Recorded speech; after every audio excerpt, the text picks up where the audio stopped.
오늘 이 말씀을 가지고 예수님의 일 모으는 일이라는 제목으로 함께 은혜를 나누려고 합니다. 한번 물어보십시다. 예수님이 하시는 일이 많은 일이라고요? 모으는 일. 그렇다면 우리가 해야 될 일은 어떤 일이 되어야 될까요? 모이는 일. 그죠? 근데 오늘 이 말씀 속에는 우리가 그렇게 하고 있다는 말입니까? 안 하고 있다는 말입니까? 자, 사람들이 하는 일이 뭘까요? 예수님은 자꾸 모으시는데 우리는 모입니까? 안 모입니까? 안 모이는. 결국은 어떻게 되는지 우리가 이런 것들을 오늘 본문 전체를 통해서 좀 살펴봤으면 참 좋겠다 싶어요. 아마 우리를 향하신 하나님의 마음과 또 그분이 하시는 모든 일을 참 간략하게 드러내는 성경이 있다면 오늘 우리가 읽은 본문이 아니겠는가 하는 생각을 하게 되었습니다. 사실 우리를 향하신 하나님의 마음과 하나님이 하시는 일을 갖다가 글로 다 써가지고 책으로 본다고 한다면요, 아마 이 세상도 두 개는 좀 모자랄 것 같아요. 어떻게 그 하나님의 마음의 생각, 거기 가시는 모든 일들을 다 기록해서 이 땅에 남겨둘 수가 있겠습니까? 66권 성경도요, 줄이고 또 줄여서 이렇게 말씀하셨습니다.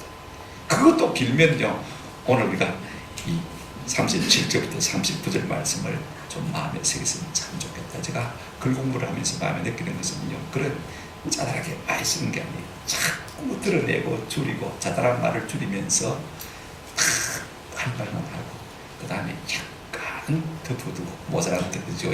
그렇게 하는 것이 훨씬 더 의미가 있다는 사실을 많이 알게 되었어요. 여러분 보세요.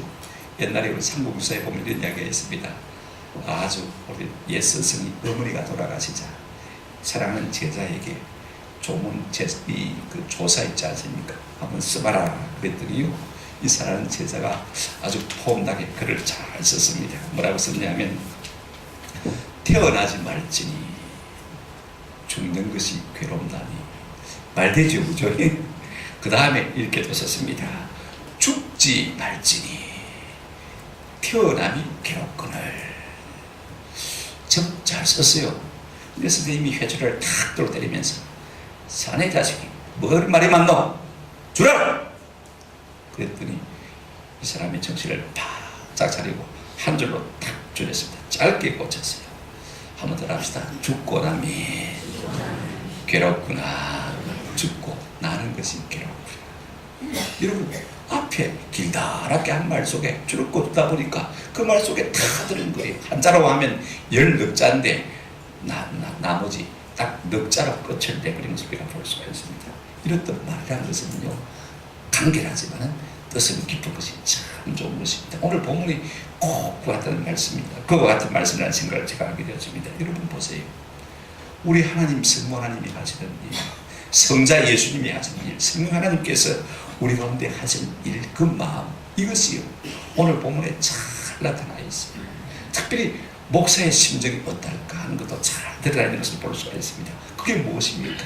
하나님은 우리 인생을 당신의 날개 아래 모으시고 모으시려고 하는 것을 볼 수가 있습니다.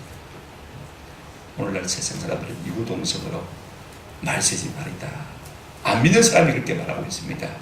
그런데 진작 우리가 이 말씀을 몸으로 살아낼 우리 성도들은요, 오히려 이 말에 무덤덤한 것을 볼 수가 있습니다.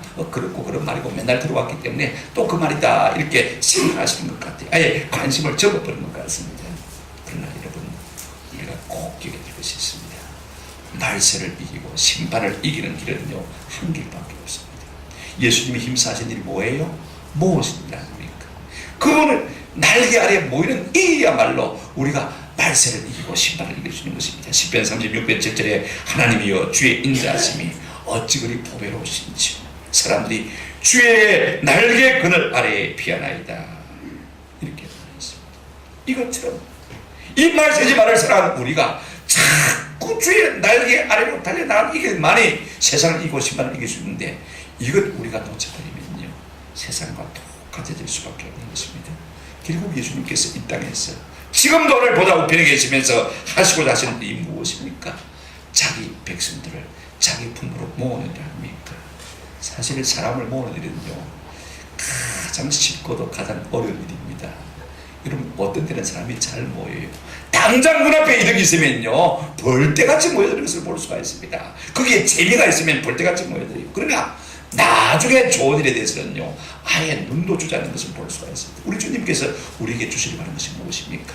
진짜 나중에 좋은 것, 영원한 생명, 하나님의 평안을 주시려고 하는데, 사람들은 지금 당장 좋은 것 아니고는요, 별로 관심을 갖지 않고 그 말을 아무리 해봐야 자꾸 겉으로 있는 것을 볼 수가 있습니다.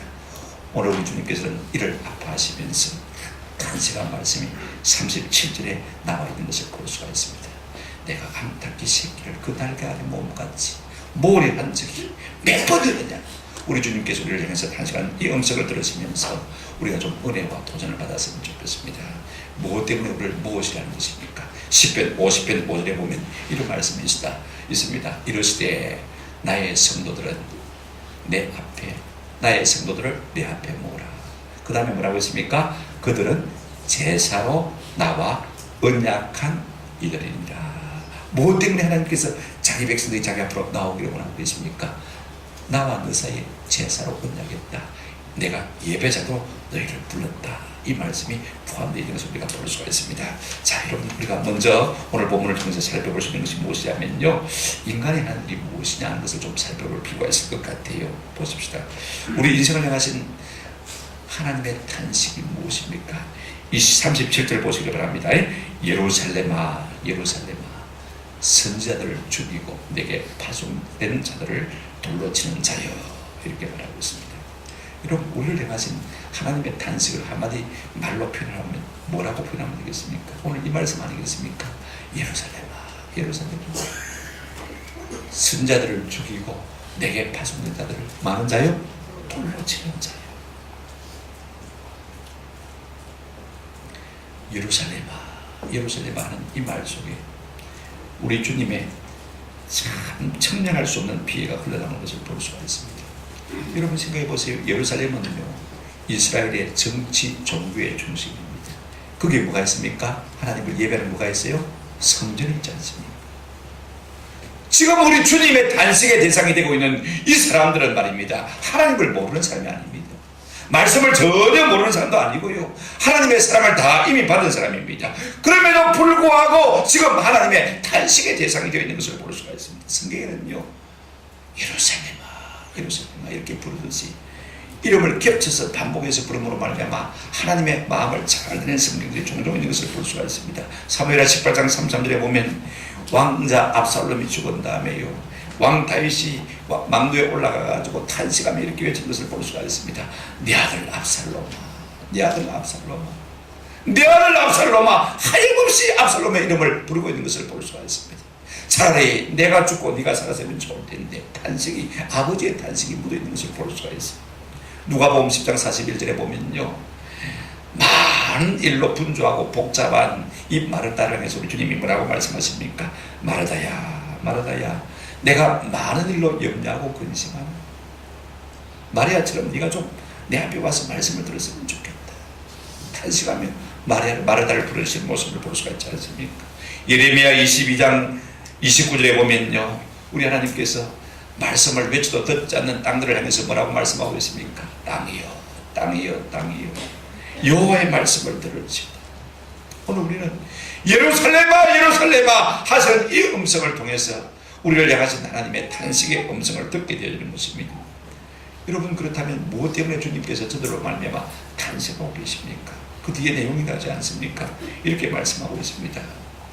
선지자들을 마고요 죽이고 내게 파송된 자들을 마른 자들이라 돌로 치는 자들. 하나님이 그들을 모으기 위해서 그들을 보냈음에도 불구하고 그들은 모이기를 거부한 것을 볼 수가 있습니다. 지금 이 자리에서 예수님의 말씀을 듣고 있는 사람들은요, 우리가 마태복음 23장 1절 이하를 쭉 보게 되어지면 전부 종교 지도자들입니다. 사두개인들, 바리새인들, 제사장들, 물론 제자들도 옆에 있습니다만 그들을 향해서 우리 주님께서 뭐라고 말씀하십니까? 탄식하면서 말씀하시기를 선자를 죽이고 내게 파송된 자들을 돌로 만다고요 치는 자들이라 그랬습니다. 왜 하나님이 보낸 사람들을 죽이고 돌로 쳤을까? 그들이 무엇 때문에 하나님의 보냄을 받았을까? 저들의 마음을 사로잡아서 주께 복종시켜드려서 주께로 이끌어가기 위해서 하나님께서 보낸 사람들 아닙니까? 그러면 저들의 말을 듣고 함께 우리가 하나님께로 나아가자, 그러면 참 좋을 터인데 그 말씀을 듣고 마음의 찔림을 받고 마음이 괴로우니까 오히려 그 말씀을 전하는 하나님의 사람들을 갖다가 죽이고 돌로 친 것을 볼 수가 있습니다. 악행이 드러나면요, 고쳐서 하나님 앞에 새롭게 함을 얻으면 되잖아요. 나를 바꾸기 위해서 이 습관대로, 이 삶의 모습대로 사는 것이 편한 것입니다. 오늘 우리는요, 하나님의 말씀이 내 가슴을 찔려도 조금 더 나를 좀 변화시키려는 마음이 부족해요. 왜냐하면 내가 당장 불편하거든. 왜 하나님의 사람들을 죽이려고 하는 것입니까? 하나님께로 자꾸 우리를 모아가려고 하기 때문인 것을 볼 수가 있습니다. 여기서 모으다는 말이 참 중요한 키워드예요. 예수님께서 말씀하셨죠. 암탉이 그 새끼를 날개 아래 모음같이 내가 내 자녀를 모으려 한 일이 몇 번이냐. 우리 주님께서는 역사 이래로 인간이 타락한 이래로 지금까지 우리 모든 인류를 하나님께로 모아가기를 원하시는 것을 볼 수가 있습니다. 왜 모이지 않는 것입니까? 내 마음대로 살고 싶은 것입니다. 내 생각대로 살고 싶은 거예요. 내 쾌락을 쫓아서 즐거움을 쫓아서 자연자재하고 싶은 마음들이 우리 마음 가운데 많이 있는 것입니다. 마태복음 21장 33절 이하에 예수님의 비유가 나옵니다. 제가 읽어드릴게요. 다른 한 비유를 들으라. 한 집주인이 포도를 만들어 산 울타리로 두르고 거기에 적자는 틀을 만들고 망대를 짓고 농부들에게 새로 주고 타국에 갔더니 열매 거둘 때가 가까우며 그 열매를 받으려고 자기 종들을 농부에게 보내니 35절을 우리 한번 보실까요? 시작. 농부들이 종들을 잡아 하나는 심히 때리고 하나는 죽이고 하나는 돌로 쳐. 우리 하나님은 끊임없이 자기 종들을 우리 가운데 보내시지만은요, 그들의 이야기를 듣는 동안 내 심정이 괴로운 거예요. 나를 고칠 생각을 하지 않냐고 오히려 저를 고쳐서 죽이고 돌로 치는 모습을 볼 수가 있습니다. 여러분, 이것이 인류가 하나님께 하는 일입니다. 우리 인류가 무슨 고상한 일을 이 땅 가운데 살면서 많이 해낸 것 같지만 하나님이 보시기에 인류의 역사는 무엇입니까? 모시는 하나님을 그 역에서 말입니다. 자꾸 떠나가려고 한 것을 볼 수가 있습니다. 우리 인간의 역사가 대단한 것 같아도요, 한마디로 말한다고 한다면 우리 인류의 역사는 하나님을 뭐하는 역사라고요? 거스리고 대적하는 역사인 것을 볼 수가 있습니다. 그렇다면 나는 어떤 삶을 살고 있습니까? 주님께서 우리를 오라고 부르실 때 얼마나 가까이 자동하는 앞에 나아갑니까? 오늘도 주님 앞에 모이기를 원하는 그 주님 앞에 우리가 힘써 모이고 있습니까? 내가 하나님 앞으로 나아가지 않는다면요, 적어도 우리는 하나님 앞에 반영하는 역사를 쓰고 있는 사람들인 것입니다. 이것이 우리 인생의 일인 것입니다. 그렇다면 예수님이 애써 하신 일이 무엇입니까? 두 번째로 우리가 좀 생각해 보십시다. 우리를 향하신 예수님의 신경을 우리가 한번 좀 살펴보실까요? 37절 하반절입니다. 자, 여러분, 제가 여기서부터 들어가겠습니다. 돌로 치는 자의 끝냈죠, 그죠? 그 다음에 시작. 암탉이 그 새끼를 날개 아래에 모음같이 내가 내 자녀를 모으려 한 일이 몇 번이더냐. 그러나 너희가 원하지 아니하였다. 우리 예수님이 이 땅에서 하신 일이 무엇입니까? 자기 자녀들을 자꾸 당신의 날개 아래로 모으려고 하는 것입니다. 오늘 우리는 이 그림, 이 말씀을 들으면서요, 이 말씀 속에서 주님의 애절한 눈빛을 눈으로 보는 것입니다. 그 심장의 뜨거움을 마치 손으로 느끼는 것 같아요. 그 가슴의 느낌을 우리의 귀로 듣는 것 같습니다. 마치 주님의 그 애절한 애타는 심정이 우리에게 보여지고 만져지고 들려지는 한 장의 그림 같은 짧은 말씀 아닙니까? 여러분 한번 생각해 보십시오. 위기에 처한 사춘기의 자녀들을 둔 어머니의 마음이 어떻겠습니까? 자꾸 밖으로 그 삶이 망가지고 있음에도 불구하고 도는 아이들을 바라보면서 그 마음이 어떻겠지 한번 생각해 보십시오. 가서 치마자로 싸서 집으로 들어오고 싶은 것이 그 어머니의 마음 아니겠습니까? 오늘 우리 주님의 마음이 그와 같은 것을 볼 수가 있습니다. 우리 예수님은 어떤 분이십니까? 하나님의 날개 그들 같은 분이신 것을 우리가 볼 수가 있습니다. 여러분, 날개는요, 나는 기능만 있는 게 아니에요. 품는 기능도 있습니다. 알도 품고 새끼도 품고 새끼를 품어서 보호하는 기능도 다 가지고 있는 것을 볼 수가 있습니다. 비바람을 막아주고 그죠? 주위를 피하게 하고 천재를 피하게 하고 모든 위험 가운데서 품기 위해서, 막아주기 위해서 이 어미닭이 날개를 가지고 있는 것을 볼 수가 있습니다. 우리가 천지를 모르는 병아리 같은 존재라면요, 예수님은 얼마나 고마운 분입니까? 암탉의 날개가 우리를 품어주신 분이니까 참 고마운 분이죠. 우리의 신앙의 선배들, 경건한 선배들은요, 시편을 통해서 이런 것들을 많이 노래한 것을 볼 수가 있습니다. 시편 36편 7절 한번 같이 읽어보십시다. 시작. 하나님이여 주의 인자하심이 어찌 그리 부러우시는지 사람들이 주의 날개 그늘 아래에 경건한 성도들은 한결같이 우리 주님의 날개 그늘 아래 피했다고 고백하고 있습니다. 많이 있습니다. 시편 57편 1절에도 하나님이여 내게 은혜를 베푸소서, 내게 은혜를 베푸소서, 내 영혼이 주께로 피하리에 주의 날개 그늘 아래에서 잊지 않으리 지나가기까지 피하리이다. 61편 4절에도 내가 영원히 주의 장막에 머물며 내가 주의 날개 아래에 피하리이다. 우리가 찬송하지 않습니까? 주 날개는 내가 펴만다. 여러분, 우리가 가야 할 곳이 어디입니까? 모여야 할 곳이 어디입니까? 주님의 날개 아래 아닙니까? 왜 주님께서 우리를 그 날개 아래 모으기를 원하시는 것입니까? 여러분, 그 날개 아래 모은다. 에피시다고라는 이 헬라어 단어는 삼중복합어인데요, 당신에게로 사람들을 함께 곁에 두신다, 그런 뜻을 가지고 있는 것을 볼 수가 있습니다. 여러분, 이 말을 조금 우리가 뛰어넘어서 생각하면요, 우리 예수님께서 이 땅에 오셔서 일평생 가지고 다니는 이 무엇이냐면 우리를 교회로 모으시길 원하는 것을 볼 수가 있습니다. 결국 하나님께서 우리에게 행하신 하나님의 이름 뭐냐면요, 한번 들어갑시다. 교회되게 하는 일입니다. 이 교회되게 하는 일. 우리 예수님은 어제나 오늘까 영원토록 자기 백성들을 불러 모아서 뭐 하시는 일이 주님의 일이라고요? 교회 만드는 일, 교회되게 하는 일이 주님의 일인 것을 볼 수가 있습니다. 오늘 본문에 이렇게 말씀하고 있습니다. 너희를 모으려 하는 일이 몇 번이더냐, 한두 번이 아니라는 것입니다. 어제 오늘의 일도 아니라는 것입니다. 끊임없이 계속해서 너희를 모으기 위해서 내 모든 것을 주었다라고 말씀하고 있는 것을 볼 수가 있습니다. 여러분, 이 심정을 우리가 어떻게 알 수가 있어요? 안 믿는 가족을 둔 사람은 아마 조금 이해가 될 거예요. 제가 목요일 기도회도 하다 보니까 어떤 분이 전화를 했어요. 목사님, 제가 남편을 위해서 30년 믿도록 기도했는데 아직도 믿을 생각하고 있지 않습니다. 어찌하면 좋겠습니까? 목사님, 기도가 뜨거운데 오늘 이 시간 좀 기도해 주십시오. 여러분, 30년 남편을 위해서 기도한 그 아내의 마음이 어떻겠습니까? 30년 살아왔으면요, 이제는 죽을 때가 안 닿겠습니까? 그죠? 빨리 믿어야 되는데, 그 속에 구원이 없다고 생각하면 그 아내의 마음이 얼마나 미어지겠습니까?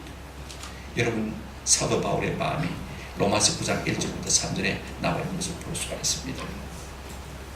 내 종족이 구원받는 일을 위해서 내 생명까지도 내가 바쳤으면 좋겠다. 차라리 하나님 내 이름을 생명책에서 제하시더라도 저들을 구원해 주십시오. 이것이 바울의 애타는 마음인 것을 볼 수가 있습니다. 여러분, 이 마음보다 덜하겠습니까? 우리 주님의 마음에 한 백성이라도 자기 날개 아래 품어보시려 하는 이 주님의 심령을 좀 우리가 헤아릴 수 있는 그런 은혜가 있으면 참 좋겠습니다. 어떻게 모을 수가 있는 것입니까?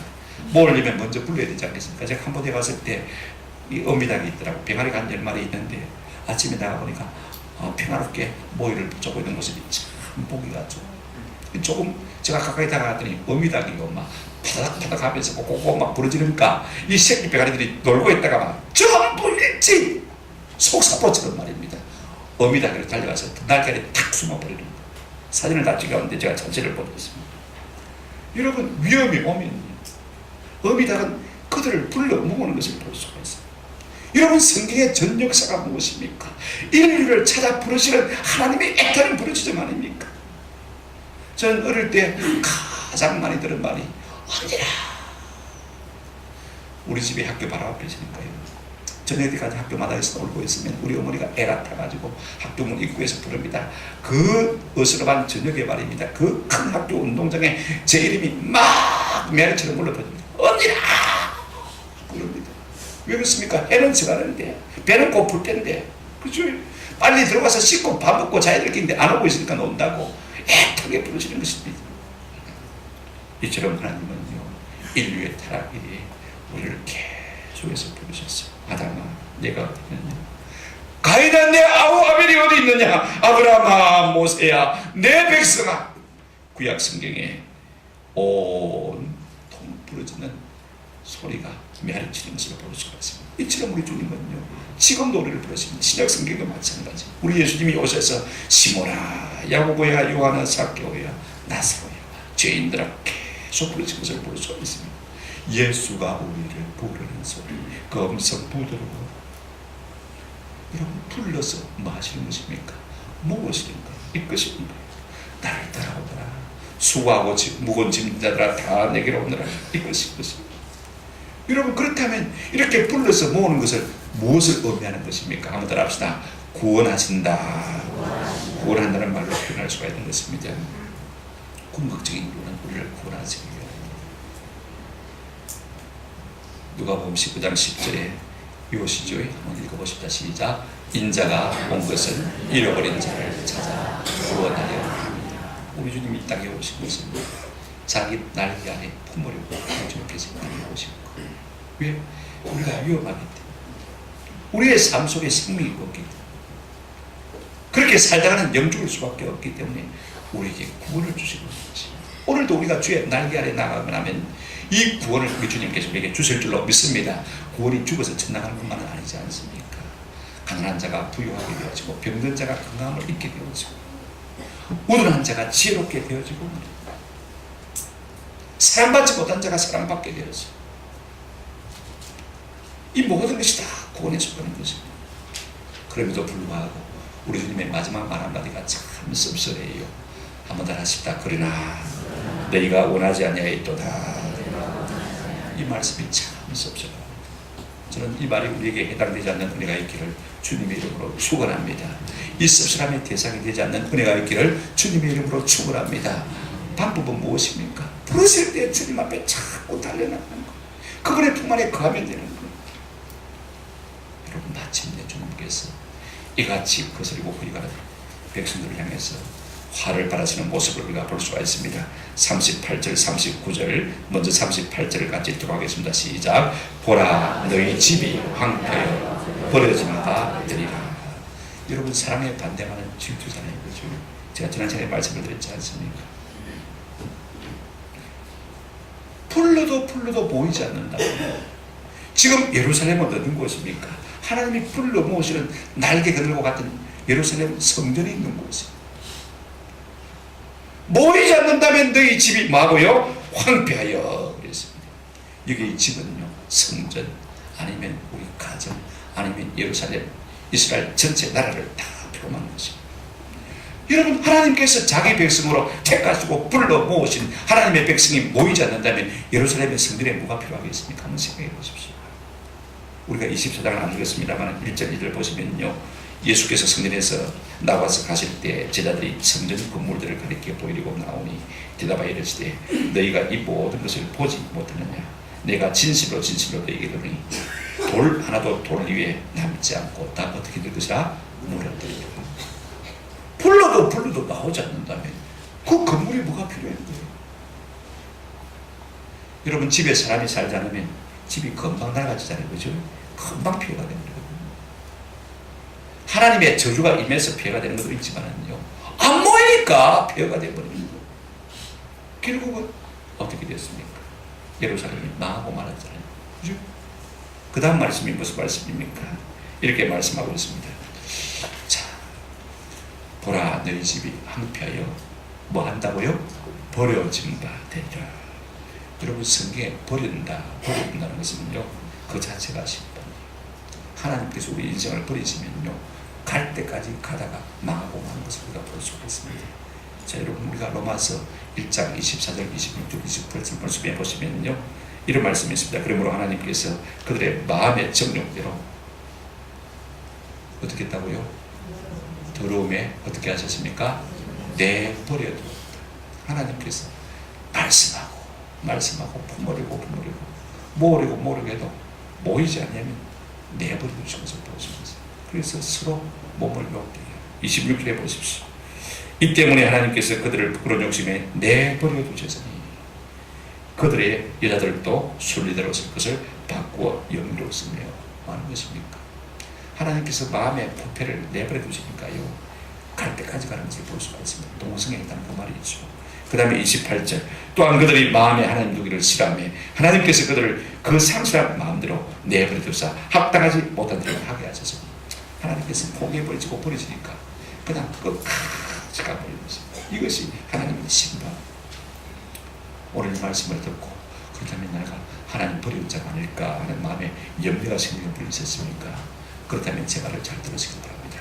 그런 마음이 생긴 자체가 하나님께서 버리신 증거가 아니라는 것입니다. 안심하시길 바랍니다. 그런데 이 말씀을 듣고도 아무런 감각이 없다면 그런 사람들은 좀 깊이 고민해야 될 필요성이 있지 않나 하는 생각을 하게 되었습니다. 세 번째로 우리 주님께서 뭐라고 말씀하셨습니까? 39절입니다. 내가 너희에게 이르노니 이제부터는 너희는 찬송하리로다. 주의 이름으로 오시는 할 때까지 마지못하리라.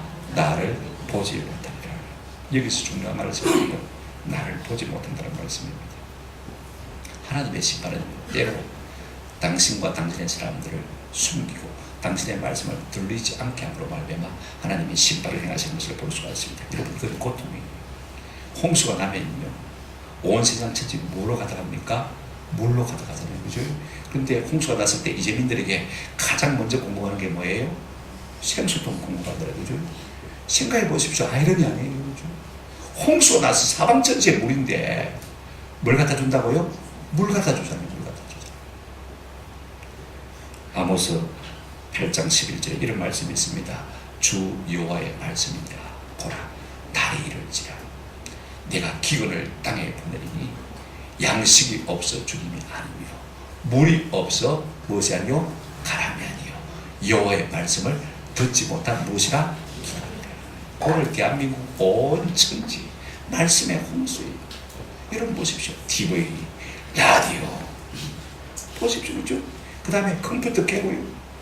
내가 원하는 설교 마음껏 초이서 선택해서 들을 수가 있습니다. 저도 제 갱년의 개인의 시간 때는 아침마다 1시간씩 목사님 바꿔가면서 제가 설교를 드려요. 제 혼자 예배를 드리니까. 혼자 예배를 드려요. 어떤 목사님은 95분, 100분 설교를 분도 많더라고요. 그래서 내가 들어보니까 2시간 내 혼자 예배 드리는 재미 들었어요.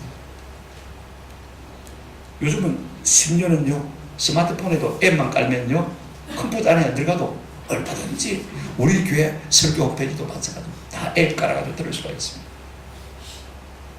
말씀의 홍수 아니에요. 그런데 문제는 그 설교들이 내 귀에 안 들린다는 것입니다. 내 마음을 때리지 못한다는 것이 가장 큰 문제인 것입니다. 이게 기다리는 거예요. 하나님의 말씀에 문제가 있을까요?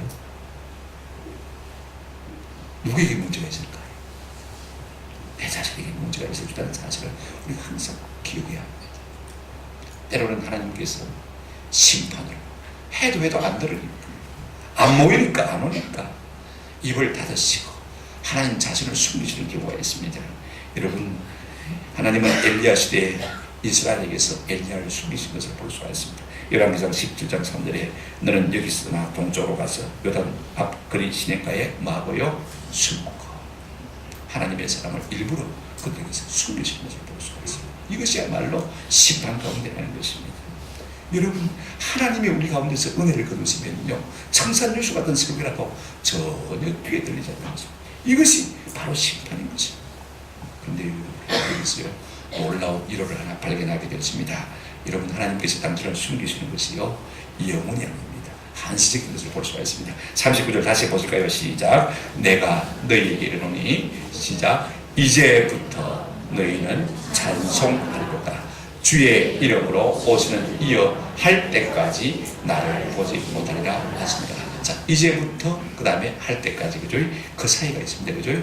자, 어떤 사이입니까? 너희는 찬송하리로다. 주의 이름으로 오시는 이어 할 때까지. 그렇습니다. 우리 주님의 이름을 다시 찬양할 그때는요, 이 모든 것이 다 해제된다는 말씀인 것을 볼 수가 있습니다. 여러분, 이 말씀은요, 아직도 마음이 강박한 사람들에게는 희망이고 복음인 것을 볼 수가 있습니다. 언젠가 이스라엘 백성들이 주의 이름을 찬양할 그때가 올 때, 그때는 내가 너희에게 나를 들어내리라 라고 말씀하는 것을 볼 수 있습니다. 우리 예수님께서는 한민족의 이저러짐을 보시고요, 예수님께서 결론이 좌절입니까? 낙심입니까? 아닙니다. 하나님의 뜻은 심판법이 없습니다. 한번 더 합시다. 하나님의 마음은 소망입니다. 자, 보십시오. 다시 그들이 볼 것이라고 말하고 있습니다. 그러면 그때 다시 내가 너를 나타내 보이겠다. 말씀을 뵙습니다. 마태복음 23장은요, 예수님의 7개의 화 있을 진저라는 말씀이 있습니다. 지금 종교 지도자를 향해서 화 있을 진저, 화 있을 진저 7번이나 예를 들어서 말씀하신 것을 볼 수가 있습니다. 그런데 이 모든 저주를 말로 받게 되는 주범이 무엇이냐? 바로 결론이 오늘 우리가 들은 말씀이거든요. 왜 사람들이 하나님의 저주를 받을 수밖에 없느냐? 한번 더 합시다. 주의 날개 아래 모이지 않기 때문입니다. 우리가 주의 날개 아래로 모이지 않는 것은요, 주의 사랑을 거절하는 것이 되어지는 것입니다. 하나님의 질투를 유발할 수밖에 없는 것입니다. 결국 심판 가운데 내버려질 수밖에 없는 것입니다. 버려준다. 홀로 저 무립고원에 떨어뜨려준다. 그 말인 것입니다. 여러분, 결단하세요. 그 주님의 부르심 앞에 내가 나가서 모일 것인가, 아니면 내 조대로 살 것인가, 둘 양자 중에서 우리가 한 가지를 분명히 선택하면서 해야 됩니다. 모일 것인가, 모이기를 피할 것인가. 사도 바울은 우리에게 이렇게 고민하고 있습니다. 히브리서 10장 25절. 모이기를 피하는 어떤 사람들의 묵과 같이 하지 말고요, 습관과 같이 하지 말고, 그날이 가까움을 볼수록, 오직 군하에서 그날이 가까움을 볼수록 더욱 맞아 그리하자. 무슨 말이에요? 모이기에 힘쓰자. 모이기에 힘쓰자. 여러분, 안 모이고 안 모이는 것도 습관. 그러나 그날이 가까움을 볼수록 우리가 서로 군에서 맞아 모이기에 힘쓰자. 날마다 은혜가 있는 건 안 될지라도 괜찮아요. 날마다 기쁨이 없어도 괜찮아요. 그러나 모이다가 보면 하나님께서 때가 되면 우리 심령 속에 말할 수 없는 은혜를 주실 줄로 믿습니다. 이제 마지막으로 저는 보아스가 이루시게 한 말, 룻기 2장 12절 말씀으로 여러분들을 격려하고 축원하기로 합니다. 같이 읽어보실까요? 시작. 여호와께서 내가 행한 일에 보답하시기를 원하노니 이스라엘의 하나님 여호와께서 그의 날개 아래 보호를 받으려 내게 온전한 상 주시기를 원하노라 하시라. 여러분, 무엇이에요? 하늘이 뭐가 있습니까? 그 하늘이 뭐죠? 무엇 때문에 무엇을 내게 보답하면 상 주시기 원하는 것입니까? 그 말씀 속에 있지 않습니까? 보십시오. 여호와께서 그의 날개 아래 보호를 받으려 온 내게. 루시 한 일은요, 다른 것 없어요. 하나님의 날개 아래 보호받기 위해서 그 앞에 나온 일밖에 없어요. 그 일에 보아스가 뭐라고 말하고 있습니까? 하나님께서 내게 보답하시고 응답하시고 내게 온전한 상 주시기를 원하노라. 아멘. 이 같은 은혜가 여러분에도 있기를 주의 이름으로 축원합니다. 요한일서 8절에 보면 너희는 스스로 사는가 우리의 일한 것을 잊지 말라. 온전한 상을 받아. 제가 말씀을 전했습니다. 제가 이랬습니다. 여러분들이 주님 앞에 열심히 나옴으로 말미암아 온전한 상 받는 은혜가 있기를 주님의 이름으로 축원합니다.